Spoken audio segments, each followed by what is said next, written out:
Le fait que l'être aimé prétende passer à autre chose n'est pas un problème personnel. C'est une affaire cosmique. C'est une horreur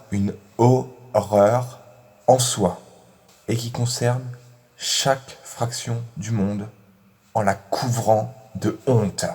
Chaque seconde passée avec une personne pendant que quelqu'un d'autre à qui on avait, par la formule je t'aime, donné sa vie pour l'éternité, tant que le droit qu'implique un tel don continue d'être revendiqué par la personne à qui il fut donné, équivaut à un flux constant de diarrhée pendant 1 milliard d'années, à raison du volume total d'eau présent sur la Terre à chaque seconde, et ce versé instantanément sur chaque atome de l'univers. C'est-à-dire vraiment tu prends le volume d'eau de la Terre, tu le changes en diarrhée, ça fait 1 seconde, ça équivaut à 1 seconde du flux d'1 milliard d'années, du flux qui est versé en continu pendant 1 milliard d'années.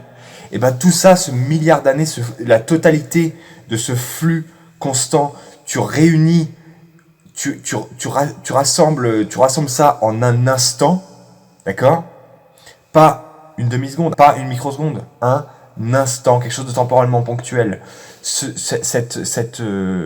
La totalité du fait de se faire verser pendant une telle durée, une telle quantité de merde dessus, ce que ça représente en dégueulasserie, ce que ça représente en honte, ce que ça représente en horreur, tu le condenses en un seul instant et tu obtiens l'unité d'horreur. Tu obtiens une chose qui, à chaque seconde passée comme ça, appose cette horreur-là, cette unité d'horreur-là, ça en rajoute une à chaque seconde, ça en rajoute une, non pas en tout et pour tout à l'univers, mais à chaque atome de l'univers, par seconde, par seconde.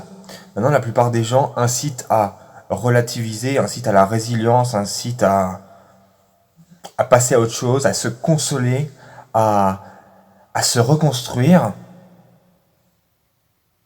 C'est un crime de se reconstruire. C'est un crime. Parce que quand tu dis je t'aime, ça veut dire quoi?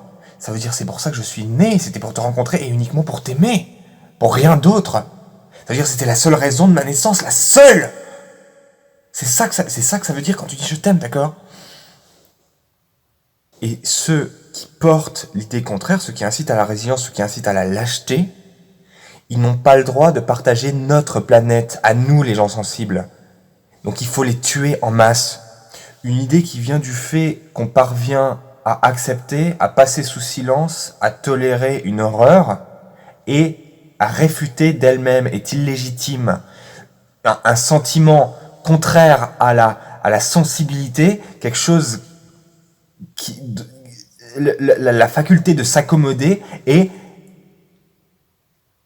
la faculté de s'accommoder et donc relativiser celle de ceux qui ressentent est fondamentalement illégitime et vaut à celui qui la porte, à celui qui la ressent, ça vaut la mort parce qu'on n'a pas à partager notre planète, notre galaxie, notre univers, nous qui sommes sensibles, parce que leur opinion consiste à nous ignorer.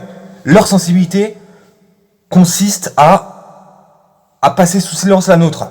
L'univers appartient à ceux qui souffrent de la non-contractualité des relations.